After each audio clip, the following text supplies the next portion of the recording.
My fellow Africans, there comes a time in every man's life when silence becomes betrayal, to sought none of others but of himself.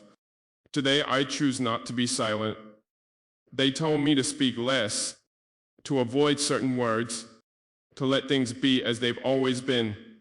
But how can I stand before you, Sas, in the face of so much suffering, so much exploitation, so much distortion, Sas, and say nothing? They warned me. They said this is not how presidents talk. And they said this will make you enemies. They said you'll isolate yourself and your country. But what they forget is this. I was not raised to please systems. I was raised to serve people, and my people, Asar, deserve the truth. The truth is that Africa is not poor. The truth is that Africa is not weak. The truth is that Africa is not failing. What is failing is the system that was never designed to see us rise. It is a system that praises us when we're silent but punishes us when we speak. A system that builds roads to our resources but never to our schools. That flies in aid but flies out profit. I do not speak today with anger. I speak with clarity. Because for too long we have mistaken diplomacy for silence and peace for submission. That ends now. This is not a call for rebellion. This is a call for reawakening. I am not against any nation. I am not against the West. I am not against global partnership. But I am against dependency. I am against being told what our future should look like by those who do not live it with us. I am against policies written in rooms where Africans are not invited, yet expected to obey. We have allowed the world to define us for too long. They define our leaders by how much they borrow. They define our progress by how stable we remain SI even when we're stuck. But I believe in a different Africa, an Africa that builds IEC, not begs, that negotiates SOT, not kneels, that remembers who she is before asking who she should be. And this is why we're choosing a new path, not one of isolation, but one of dignity. You see, they didn't just warn me about what I would say. They warned me about what I would inspire. They fear that if one African nation stands, others may rise. They fear that if one voice speaks boldly, 1,000 more will echo. But my message today is not just to leaders. It is to the farmer who has been taxed beyond his harvest, to the youth whose degrees have become decorations, to the mother who carries water farther than the state carries its promise. I see you, I hear you, and I will not lie to you. Africa's healing will not come from outside. It will not come from loans. It will not come from charities. It will not come from applause. It will come from within, from a generation that chooses courage over convenience, from a continent that finally says, we are enough.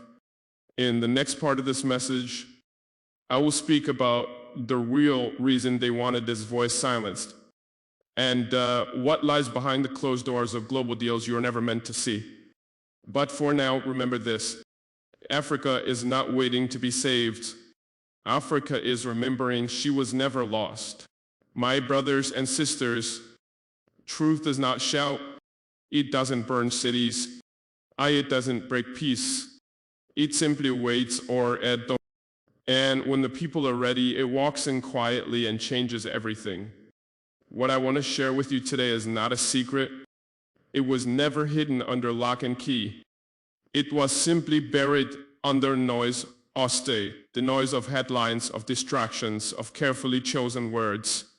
I want to talk to you about the deals, not the ones that are signed with pens, but the ones that are signed with silence. For many years, African leaders have entered rooms with the hope of progress. But often they left those rooms with conditions, with clauses, with expectations that did not align with our realities. Infrastructure loans, security partnerships, investment packages. These sound good also, and on the surface they are, but what was rarely discussed publicly is what these agreements sometimes require in return. Sometimes it's the first right to extract our minerals. Sometimes it's long-term control over our ports, our power, or even our digital networks. And sometimes it's simply access SOA to influence our policies, to shape our decisions. Now hear me clearly, this is not a message against cooperation. Africa must work with the world. We are global citizens, but cooperation is not submission, and partnership is not permission. When we accept assistance, it must be on terms that respect our people, not reduce them. When we open our markets, it must be with eyes wide open, plus knowing who benefits and how. They warned me not to talk about this. They said I would be seen as anti-investment, that I would scare away the goodwill we spent decades trying to build. But I believe real goodwill comes with honesty. And real progress cannot be built on silence. When we discuss investments in Africa, we must ask, who owns the company? Where do the profits go? Who will maintain the project when the ribbon-cutting ceremony is over? Because development that does not include us is not development, it is dependency. Let me share something with you. And there is a quiet shift happening across this continent. Young Africans are reading contracts. They are questioning data. They are refusing to believe that just because something is international, it is always right. This is what they didn't expect, that we would wake up, that we would ask for fairness, SODA, not favors. And this new generation, they are not angry, they are not violent, they are aware, and awareness is the beginning of freedom. So what do? We educate ourselves. We hold our own leaders accountable. We demand that partnerships bring skills, not just statistics. That they bring knowledge transfer, not just job titles. We must build institutions that protect our interests. Not just individuals who sign papers. I do not say these things to point fingers. I say them to point forward. Africa's future must be written with us in the room, with our hands on the pen, and with our children in mind. The world will not give us this place. We must claim it with dignity, vision, and unity.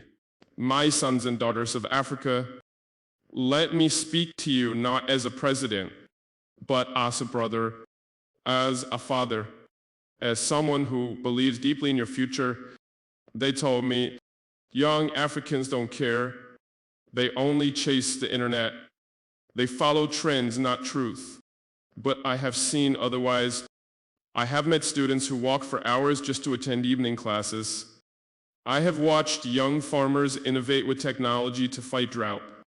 I have seen coders in cafes, nurses in remote clinics, and youth leaders organizing with no cameras watching. The world often sees you through a narrow lens, but I see you as the pulse of this continent. And instead, those who underestimated you, they are starting to realize something powerful. You are not just the future, you are the now. You are questioning, you are building, you are refusing to accept the same answers that were given to your parents. And that is why they are concerned. Not because you are angry, but because you are aware. This is the generation that is reading history also and refusing to repeat it. The generation that knows their ancestors were not primitive, but powerful, that Africa's civilizations were not discovered kaiti arete. They were interrupted, and now you are reconnecting the story. Some will try to distract you. They will give you entertainment without education, loud voices without substance, fame without purpose. But remember that you were born with a mission, even if you don't see it yet. You were not born to leave your